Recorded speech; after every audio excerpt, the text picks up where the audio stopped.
مجھے بہت تردد تھا کہ یہ بات بتانی نہیں چاہیے، لیکن اس میں عجیب و غریب باتیں ہیں۔ ہر 4 گھنٹے کے اندر ایک ننگی فلم سسٹم کے اوپر اپلوڈ ہو رہی ہے، ہر 4 گھنٹے کے بعد۔ جو انٹرنیٹ دیکھنے والے ہیں ان میں سے 35% جو ننگی فلمیں دیکھتے ہیں وہ عورتیں ہوتی ہیں۔ ہر روز جو ای میل لکھی جاتی ہیں ان میں سے 2.5 بلین ای میل جو ہوتی ہیں وہ سیکس سے متعلق ہوتی ہیں۔ 2.5 بلین ڈیلی ای میل وہ سیکس سے متعلق ہوتی ہیں۔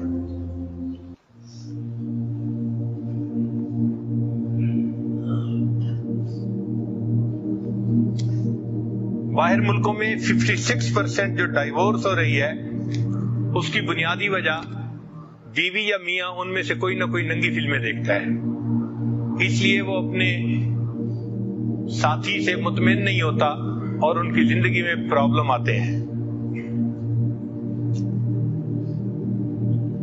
3 سٹیجز ہیں، یہ ذرا سمجھنے والی بات ہے کہ عام طور پہ ہر نوجوان سمجھتا ہے کہ یہ ننگی فلمیں بری چیز ہے، مگر اس کا عادی بنا دیا جاتا ہے، ایڈکشن اس کی ہو جاتی ہے۔ لوگ جیسے شراب کا نشہ ہوتا ہے، ننگی فلموں کا اسی طرح نشہ ہو جاتا ہے، اور اس کے 3 سٹیپس ہیں۔ پہلا سٹیپ ہے ڈی سینسٹائزیشن۔ ڈی سینسٹائزیشن کا مطلب یہ کہ جو بندہ ننگی فلمیں دیکھنے لگ جاتا ہے تو وہ پھر برے کو برا نہیں سمجھتا، یعنی شروع کے چند دن تو ملامت ہوتی ہے، پھر وہ روٹین بن جاتی ہے۔ تو پہلے سٹیپ کو کہتے ہیں ڈی سینسٹائزیشن۔ دوسرا سٹیپ آ جاتا ہے، اس کو کہتے ہیں ایکسیپٹنس، کہ بندہ اس برائی کو پھر تسلیم کر لیتا ہے۔ اور تیسرا سٹیج ہے ڈسٹورشن۔ ڈسٹورشن کا معنی کہ بندہ اس گناہ کو زندگی کا حصہ ہی سمجھنا شروع کر، اس کے بغیر تو گزارا ہی نہیں، یہی طریقہ ہے۔ تو آج کل میڈیا کے ذریعے انسانوں کے دماغ کی سوچ کو ڈسٹارٹ کر دیا گیا ہے، جس وجہ سے زندگیوں کے اندر بہت پریشانیاں ہیں۔ شریعت نے شروع سے ہی ان تمام گندی چیزوں سے بچنے کی جو ہے ہمیں تلقین فرمائی، لہذا جو لوگ اللہ تعالیٰ کے راستے پہ چلنا چاہتے ہیں ان کو چاہیے کہ وہ انٹرنیٹ کو تو اپنا دشمن سمجھے۔ ٹھیک ہے، کاروباری استعمال کی وجہ سے ہم یہ نہیں کہہ دیتے کہ جی ہر بندے کے لیے حرام ہے۔ ٹھیک ہے، جو کاروبار کے لیے استعمال کرتے ہیں تو جائز کام کے لیے جائز ہے، ناجائز کام کے لیے ناجائز ہے، مگر اکثر و بیشتر اس کا ناجائز استعمال ہی ہو رہا ہوتا ہے۔ اس سے بچنے کی کوشش کریں۔ اور فیس بک کے بارے میں تو جواز کا فتویٰ ہی نہیں ہو سکتا، چونکہ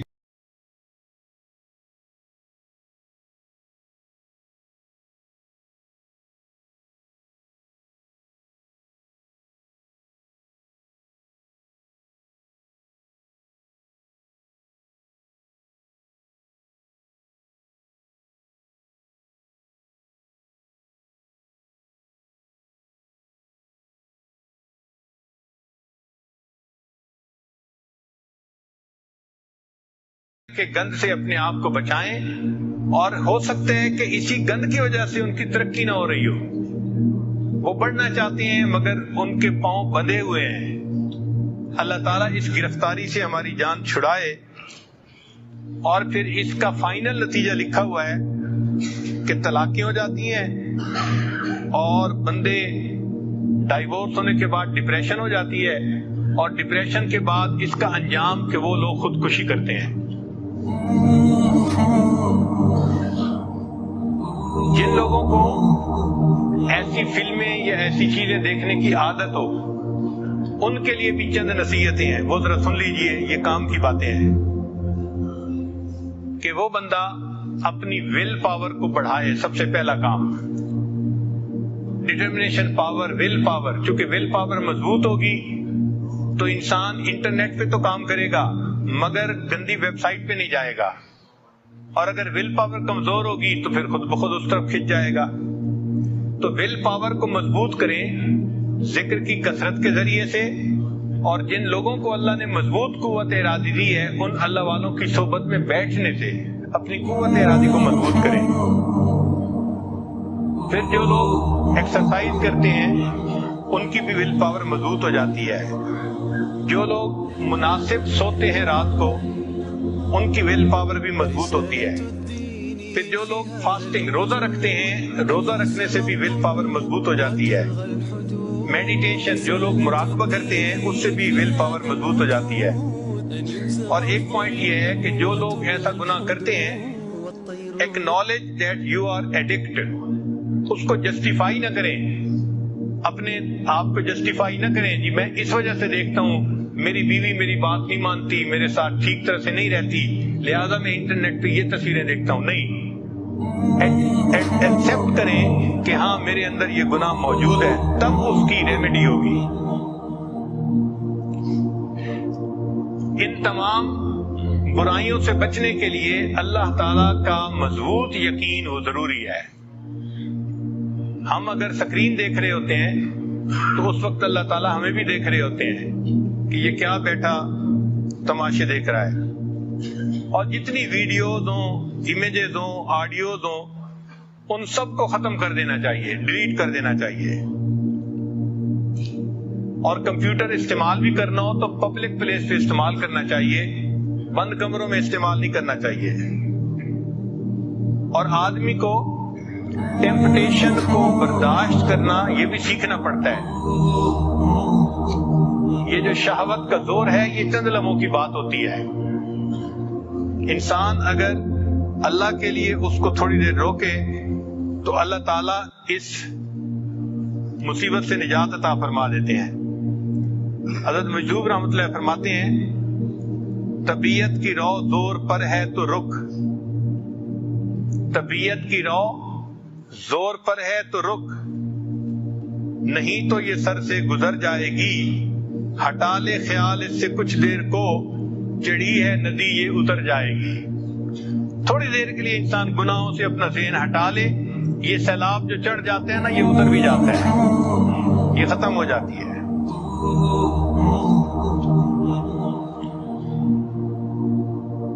فرماتے ہیں کر نفس کا مقابلہ ہاں بار بار تو، 100 مرتبہ بھی ہار کے ہمت نہ ہار تو، اس کو پچھاڑ کے بھی نہ پچھڑا ہوا سمجھ، ہر وقت اس کمی سے رہ ہوشیار تو۔ اب 2-3 نکتے آخر پہ جو ہمیں ذہن میں رکھنے چاہیے کہ یہ شہوت سے متعلقہ جو گناہ ہے نا ان سے بچنے کے لیے 2-3 نکتے ذہن میں رکھیں۔ پہلی بات کہ اللہ تعالیٰ نے انسان کا رزق متعین فرمایا ہے، وَإِن مِّن شَيْءٍ إِلَّا عِندَنَا خَزَائِنُهُ، جو بھی چیز ہے اس کے ہمارے پاس خزانے ہیں، وَمَا نُنَزِّلُهُ إِلَّا بِقَدْرٍ مَّعْلُومٍ، ہم اس کو ایک معلوم اندازے کے مطابق اتارتے ہیں۔ ہم نے دنیا میں کتنے لقمے کھانے ہیں یہ طے شدہ ہے، کتنا پانی پینا ہے طے شدہ ہے۔ ہم اس وقت تک نہیں مر سکتے جب تک ایک قطرہ جو رزق میں لکھا ہے ہم نے اس کو پی نہ لیا ہو۔ اس لیے بعض لوگوں کو آپ دیکھتے ہیں پانی پی رہے ہوتے ہیں اور ایک گھونٹ لیتے ہیں، گلاس رکھتے ہیں اور ان کی موت آ جاتی ہے۔ انہوں نے اتنا ہی پانی پینا ہوتا ہے، رزق اتنا ہی تھا، جو مزید پانی تھا وہ ان کا رزق نہیں تھا۔ لقمہ لیتے ہیں باقی روٹی رہ جاتی ہے، فوت ہو جاتے ہیں، ان کا رزق اتنا ہی تھا۔ ہماری زندگی میں جو اللہ رب العزت نے ہمارے لیے جنس کے مزے رکھے ہیں نکاح کے ذریعے سے، وہ ہمارا رزق ہے، وہ ہمیں ملنے ہی ملنے ہیں۔ اگر ہم شریعت کے مطابق کریں گے تو ازدواجی زندگی کی لذتیں نصیب ہوں گی، اور اگر ہم وقت سے پہلے ان کو لینے کی کوشش کریں گے تو کوٹا ہمارا ہی ہے جو ختم ہوگا اور گناہ اوپر سے ہوگا، گناہ اوپر سے ہوگا۔ اس لیے کنوارے بچے شادی سے پہلے جن سے گناہوں میں پڑ جاتے ہیں تو وہ یہ ذہن میں سوچیں کہ ہم جو لذتیں لے رہے ہیں یہ نصیب ہمارا ہی ہے، اگر ہم نکاح کے بعد لیں گے تو یہ کامل لذت ملے گی ہمیں، اور اگر نکاح سے پہلے غلط طریقوں سے شہوت پوری کریں گے تو طریقہ بھی غلط ہوگا اور اوپر سے گناہ بھی ملے گا۔ نتیجہ کیا ہوتا ہے کہ اگر شادی سے پہلے ان گناہوں میں پڑ گیا تو جب شادی ہو جاتی ہے تو ان کا کوٹا ہی تھوڑا ہوتا ہے، لہذا وہ اپنے زندگی کی جو ساتھی ہے اس کی تمناؤں کو پورا ہی نہیں کر پاتے۔ اس سے ازدواجی زندگی کے اندر پریشانی آتی ہیں، پھر بیویاں خاوند کے سامنے غصہ کرتی ہیں، آرگومنٹ کرتی ہیں، اور اکثر ایسے لوگوں کے درمیان ناچاتی رہتی ہے۔ یا دوسرا طریقہ یہ کہ جب بیوی خاوند سے مطمئن نہیں ہوگی تو وہ بھی گناہ کا راستہ جو ہے اختیار کرے گی۔ تو ایسے لوگ جو کنوارے پن میں گناہوں میں پڑتے ہیں وہ یہ ذہن میں رکھیں کہ شادی کے بعد ایسا نہ ہو کہ ہماری بیوی کہیں گناہ کے راستے میں نہ پڑ جائے۔ اور امام شافعی رحمۃ اللہ فرماتے تھے کہ یہ زنا جو ہے اس کا قصاص ہوتا ہے۔ قصاص کا کیا معنی کہ اگر آج میں زنا کر رہا ہوں تو اس کے بدلے کوئی نہ کوئی گھر کی عورت اس کو پورا کرے گی قصاص کو۔ تو اگر ماں زنا کر رہی ہے تو وہ سوچے کہ کیا میری اس حرکت کا بدلہ میری بیٹی چکائے گی، میری بیٹی بھی اسی راستے پر چلے گی۔ اگر خاوند یہ عمل کر رہا ہے تو اپنی بیوی کے بارے میں سوچے کہ میں اگر کسی غیر عورت کے ساتھ یہ گناہ کر رہا ہوں تو میری بیوی، میری بیٹی وہ بھی اسی کو پورا کرے گی۔ حدیث مبارکہ ہے تم غیر عورتوں کے ساتھ پرہیزگاری کا معاملہ کرو، لوگ تمہاری عورتوں کے ساتھ پرہیزگاری کا معاملہ کریں گے۔ اور جو انسان غیر عورتوں کے ساتھ بدکاری کا معاملہ کرے گا تو علماء نے لکھا ہے کہ اس کے گھر میں بدکاری ہوگی، اور اگر گھر کی عورت سے نہیں ہوگی تو گھر کی دیواروں کے ساتھ بدکاری ہوگی۔ یعنی اس نے اس کا قصاص چکانا ضرور ہے۔ تو کیا ضرورت ہے اس گناہ میں پڑنے کی کہ جس گناہ کا قصاص ہماری اولادیں آگے چکائیں گی، ہمارے اپنے گھروں میں گناہ آئے گا۔ اس لیے اپنے آپ کو گناہ سے روکیے اور وہ عمل کیجئے جس کی شریعت نے اجازت دی ہے۔ جب تک دل میں یہ خوف نہیں ہوگا کہ اس سے اللہ ناراض ہوتے ہیں اور اس کا قصاص دینا پڑے گا، انسان ان گناہوں سے نہیں بچ سکتا۔ چنانچہ یہ دو تین باتیں ذہن میں رکھیں کہ جو کچھ ہوتا ہے وہ ہمارا ہی رزق ہوتا ہے، ہم اس کو خلاف شرع طریقے سے کیوں حاصل کریں؟ یہ تو ایسا ہی ہے کہ مزدور کو تنخواہ ملنی تھی اور وہ تنخواہ کو چوری کر لے، اس کو کون عقل مند کہے گا؟ اور بے وقوف آدمی، یہ تمہاری تو تنخواہ تھی، تم 2 دن صبر کر لیتے تو تمہیں مہینے کی تنخواہ مل جاتی، تم نے وقت سے پہلے اس کو چوری کر لیا تو مالک کی نظر میں مجرم بن گئے۔ یہ ہمارا ہی رزق ہے جو ہمیں ملنا ہے، ہم وقت سے پہلے جو کرتے ہیں یہ گناہ تو ہم اللہ کی نظر میں بھی مجرم بن جاتے ہیں۔ اور دوسرا یہ کہ اس کا قصاص ہے۔ اور ایک تیسری بات کہ یہ جو جنسی گناہ ہے یہ اللہ تعالیٰ کو بہت ناپسند ہے، اس لیے فرمایا وَلَا تَقْرَبُوا الزِّنَا، زنا کے قریب بھی نہ جانا۔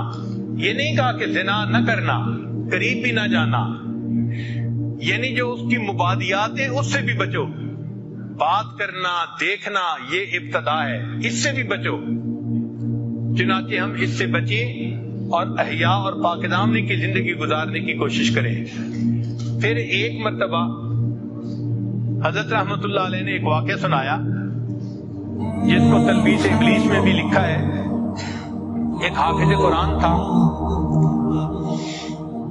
اس نے کسی بے ریش لڑکے کو شہوت کی نظر سے دیکھا تو اس کے استاد نے کہا کہ تم نے ایسا کیوں غلط نظر ڈالی؟ تو اس نے آگے سے جسٹیفائی کیا، نہیں میں نے تو ویسا ہی دیکھا ہے، اور کہہ دیا کہ اللہ ایسی شکلوں کو بھی جہنم میں ڈالیں گے۔ تو حضرت رحمت اللہ نے فرمایا کہ وہ حافظ قرآن تھا، اس ایک نظر ڈالنے کی وجہ سے 20 سال کے بعد قرآن پاک ہی بھول گیا۔ تو جب یہ بیان میں واقعہ سنا تو مجھے بہت پریشانی ہوئی۔ بعد میں کھانے پہ حضرت نے اپنے ہاں بلایا تو میں نے حضرت سے عرض کیا کہ حضرت میں کم علم ہوں، کم سمجھ ہوں، مجھے کچھ باتیں سمجھ میں نہیں آتی، آپ اجازت دیں تو میں آپ سے پوچھ لوں؟ فرمایا پوچھو۔ میں نے کہا کہ حضرت ایک بندے نے ایک مرتبہ بدنظری کی، اتنی بڑی سزا کہ قرآن پاک کو اس سینے سے نکال لیا گیا؟ تو حضرت نے فرمایا ہاں، وہ اس لیے کہ یہ اللہ تعالیٰ کی غیرت کا معاملہ ہے۔ میں نے پوچھا حضرت کیا مانا؟ تو فرمایا کہ نبی الاسلام نے فرمایا کہ انا اغیر الناس، میں انسانوں میں سب سے زیادہ غیور ہوں، واللہ اغیر منی، اللہ مجھ سے بھی زیادہ غیور ہے۔ تو اللہ غیرت کرتے ہیں کہ ایک بندہ مجھ سے محبت کرنے کی بجائے غیر سے محبت کا اظہار کر رہا ہے، یہ اللہ کی غیرت کا معاملہ ہے۔ اور جہاں غیرت کا معاملہ آ جاتا ہے وہاں اللہ تعالیٰ ایمان سے بھی محروم کر دیں تو یہ بھی ممکن ہے۔